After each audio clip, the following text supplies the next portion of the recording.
The lobby of Sterling Tower gleamed with polished marble and brass fixtures. At 38, Harrison Wade pushed his cleaning cart through the space with practiced efficiency, his gray coveralls and blue gloves marking him as invisible to most people who passed through these halls. He'd learned long ago that janitors existed in a strange category, essential but unseen, necessary but dismissed. He didn't mind. The work was honest, and it paid enough to support his daughter. That was all that mattered. Harrison was wiping down the reception desk when the elevator doors opened and a wave of suited executives poured out, their voices urgent and tense. Behind them walked a woman who commanded immediate attention without saying a word. She was perhaps in her early 40s, wearing an immaculate navy suit, her dark hair pulled back in an elegant knot. Her expression was composed but firm. She moved through the lobby with quiet authority while the executives around her spoke over each other in increasingly frantic tones. "Ms. Nakamura, if we could just have 5 minutes to explain.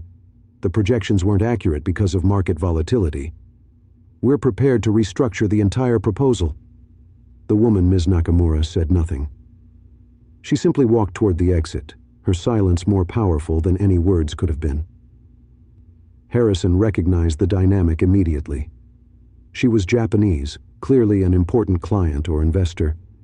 The American executives were panicking because they'd lost her confidence somehow, and they were making it worse by talking at her instead of listening to her silence.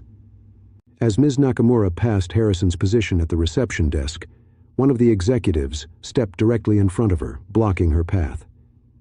"Please, Ms. Nakamura, you have to understand the difficulties we've faced." It was a cultural misstep. Harrison saw her shoulders stiffen slightly, saw the way her jaw tightened. The executive had just shown profound disrespect by physically blocking her exit and demanding she listen. Without thinking, Harrison spoke. In Japanese. "Sumimasen. Nakamura-san, kono hito tachi wa burei desu. Anata no jikan wa taisetsu desu." "Excuse me, Ms. Nakamura, these people are being rude. Your time is valuable." The entire lobby froze. Ms. Nakamura's head turned sharply toward Harrison. Her eyes widened in surprise. The executives stared at him like he'd just materialized out of thin air. Harrison bowed slightly, the proper angle for showing respect to a superior. "Watashi wa tadasuji in desu ga, anata no sonkei sareru beki da to omoimasu." "I am only a janitor, but I think you deserve to be respected." For a long moment, Ms. Nakamura simply looked at him. Then, slowly, deliberately, she bowed back. Not the slight nod she might give to a business equal, but a genuine bow of acknowledgement. "Arigatou gozaimasu," she said quietly. "Thank you." She turned back to the executives, and this time when she spoke, it was in perfect English with a slight accent. "Your presentation was inadequate. Your research was shallow, and your understanding of my company's needs was superficial." Her voice was calm but cold. "I came here hoping for a partnership. Instead, I found assumptions and arrogance." The executives deflated visibly. Ms. Nakamura glanced back at Harrison. "You speak Japanese well. Where did you learn?" "I lived in Osaka for 3 years," Harrison replied in English, sensing the conversation had shifted. "I taught English there while studying at Kansai University. That was a long time ago."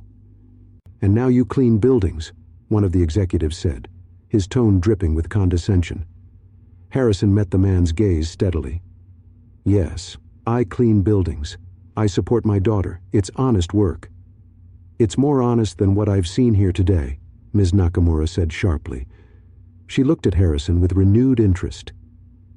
"You understood that they were being disrespectful." "They were desperate," Harrison said diplomatically. "But yes, they weren't listening to your silence. In Japan, silence often speaks louder than words." Ms. Nakamura's expression softened slightly. "You understand more than language. You understand culture." One of the executives, a woman in her 50s with sharp eyes, stepped forward. She was Victoria Sterling, Harrison realized, the CEO of Sterling Investments. He'd seen her picture in the building directory but never met her.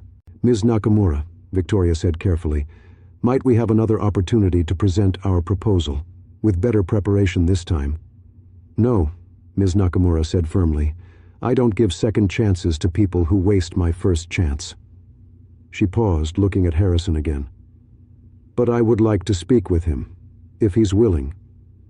Every eye in the lobby turned to Harrison. Me? Harrison said, genuinely confused. You, Ms. Nakamura confirmed. I'm looking for someone to help my company navigate American business culture. Someone who understands both worlds. Someone who knows how to show respect, even when it's not convenient. She tilted her head slightly. Would you be interested in consulting work? Harrison's mind raced.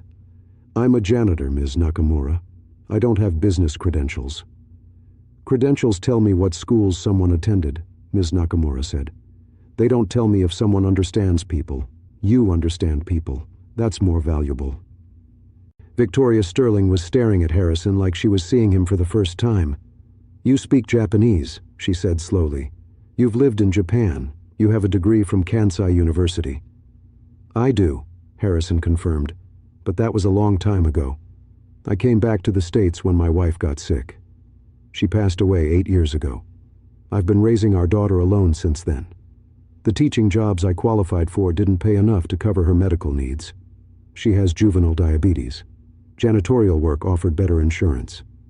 The lobby had gone completely silent. Even the executives who'd been so frantic moments before now looked uncomfortable. You gave up your career to care for your family, Ms. Nakamura said. It wasn't a question. That's honorable. It's what parents do, Harrison said simply. Ms. Nakamura pulled a business card from her suit pocket and handed it to Harrison. My company is opening a branch office here. I need someone who can help my Japanese employees understand American business culture and help Americans understand how to work respectfully with Japanese colleagues. The position would pay well, better insurance for your daughter, and flexible hours. Harrison took the card, his hand trembling slightly. Why would you trust me with this? Because in 3 sentences you showed me more cultural awareness than a room full of executives, Ms. Nakamura said. And because you didn't have to speak. You could have stayed invisible, kept mopping, avoided the conflict. But you chose to show respect when no one else would. That tells me everything I need to know about your character. Victoria Sterling stepped forward again. Ms. Nakamura, perhaps we could... No, Ms. Nakamura said firmly. Your opportunity ended when your employee showed more wisdom than your entire executive team. She bowed slightly to Harrison. Please call me. I'm serious about this offer. She walked toward the exit. This time no one blocked her path. The executives watched her leave, then turned as one to stare at Harrison. You speak Japanese, Victoria said again, as if she couldn't quite process it. How long have you worked here? 4 years. Harrison said quietly. And no one knew you had these skills. No one asked, Harrison replied. And it wasn't relevant to cleaning floors. Victoria looked genuinely shaken. I think we need to talk. Would you come to my office? 20 minutes later, Harrison sat in Victoria Sterling's executive suite, still in his coveralls, feeling completely out of place among the leather furniture and abstract art. Tell me about yourself, Victoria said. Your real story, not just the janitor part. So Harrison told her. About teaching in Japan. About meeting his wife there, an American teacher at the same school.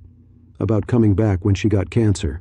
About her death and his decision to prioritize his daughter's needs over his career ambitions.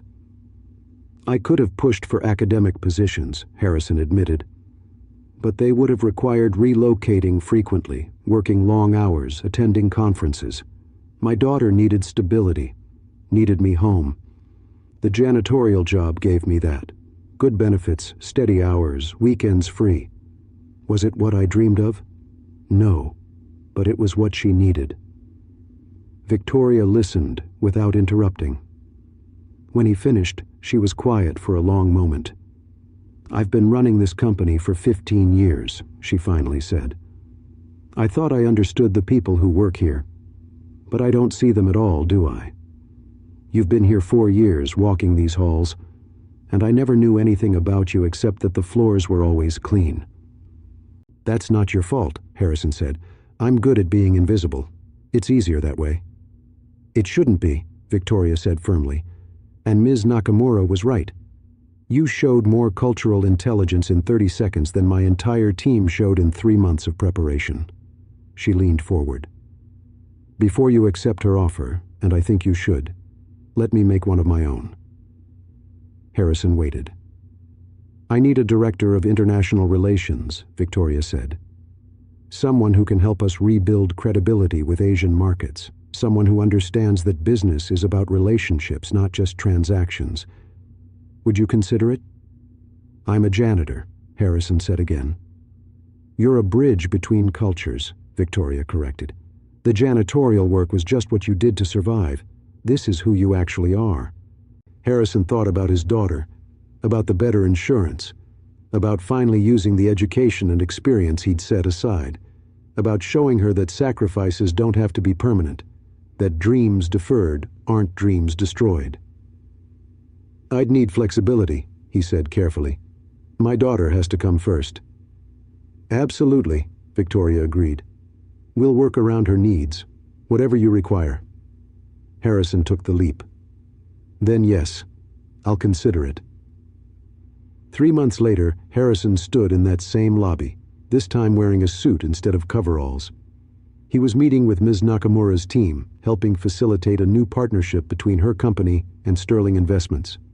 The deal had been successful because both sides now understood how to communicate with respect.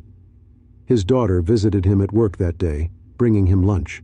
She was 14 now, healthy and bright, managing her diabetes well with the excellent insurance his new position provided. "Dad," she said as they sat in his new office, "are you happy?" Harrison thought about it. "I'm grateful. I get to use my brain again, help people understand each other, and I still get to be your dad. That's more than happy. That's blessed." "You were always using your brain," his daughter said wisely. "Even when you were mopping floors. You were just using it differently." She was right, Harrison realized. He'd been solving problems all along. The problem of how to provide for his daughter. The problem of how to maintain dignity in work others considered beneath notice. The problem of how to hold on to who he was, even when circumstances forced him to set aside what he did. Victoria walked by his office and stopped, smiling. "Harrison, the Yamamoto delegation just arrived. They specifically requested you for the meeting." "I'll be right there," Harrison said. He turned to his daughter. "You okay waiting here?" "Go," she said. "Do your thing. Bridge those cultures." The janitor in the coveralls and the CEO in the Navy suit had both learned something important that day in the lobby. Victoria learned that the people she overlooked might be the very people she needed most. That titles and appearances reveal nothing about capability or wisdom, and Harrison learned that sacrifices made with love are never wasted. That the years spent mopping floors hadn't diminished him, but had refined him. That being invisible had taught him to see others more clearly. That caring for his daughter had made him better at caring for every relationship he touched.